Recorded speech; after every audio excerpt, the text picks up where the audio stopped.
रामकृष्ण हरी मित्रांनो, तर आज यात्रेचा आमचा दुसरा दिवस. आज पुन्हा आम्ही 4च्या नंतर गेलो होतो गावात. पण पहिल्यांदा घाटावरती गाडे पाहण्यासाठी गेलो. फायनलचे गाडे चालू होते, 7-8-10 गाडे राहिले होते. मग आम्ही पाहायला गेले होते. गाडे पाहून झाले, मुलं पण कंटाळले. मग पुन्हा गाडे पाहून झाल्यावरती गेलो मुलांना जम्पिंग जिपांगमध्ये बसवायला, पाळण्यात बसवायला. तिकडे गेलो, मुलांना मिकी माऊसमध्ये बसवलं. त्यांनी खूप एन्जॉय केला. त्यानंतर मग आम्ही किती गाडे पळतात मुलांना, आमच्या लहान मुलांना खूप गाडे पाहायला आवडतात.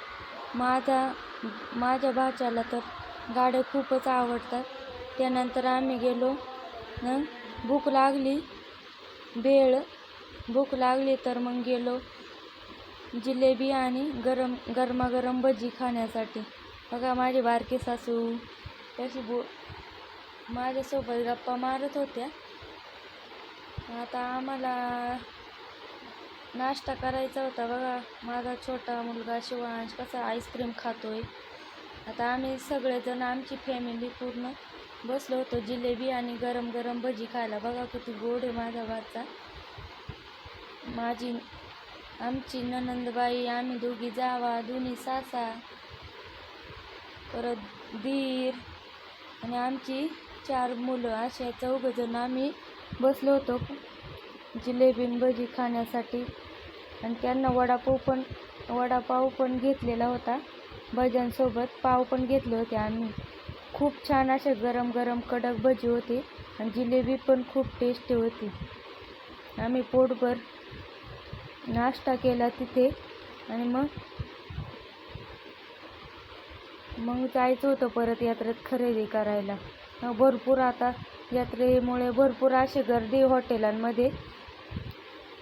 3 दिवस झाले आता यात्रा चालू आहे. उद्याचा आमचा 4था दिवस आहे यात्रेचा. आता आलो आम्ही नाश्ता करून यात्रेमध्ये. पाळणं ते चालू होतं, मुलांना पण बसवलेलं होतं. आता त्यांना घरी पाठवून द्यायचं होतं. आम्ही 3 जणी, माझी जाव आणि ननंदबाई, असं आम्ही 3-4 जणी खरेदीसाठी थांबलो आणि मुलांना घरी पाठवून दिलं. भरपूर यावर्षी असे नारंगावांनी भरपूर मोठी यात्रा भरली होती. भरपूर असे चप्पलचे स्टॉल, सिटीतल्या आणि चप्पलचे स्टॉल, परत म्हणून ती वस्तू आलेली होती यात्रेमध्ये. त्यामुळे आम्ही यात्रेत खूप एन्जॉय केला. असा गेला आमचा आजचा दिवस.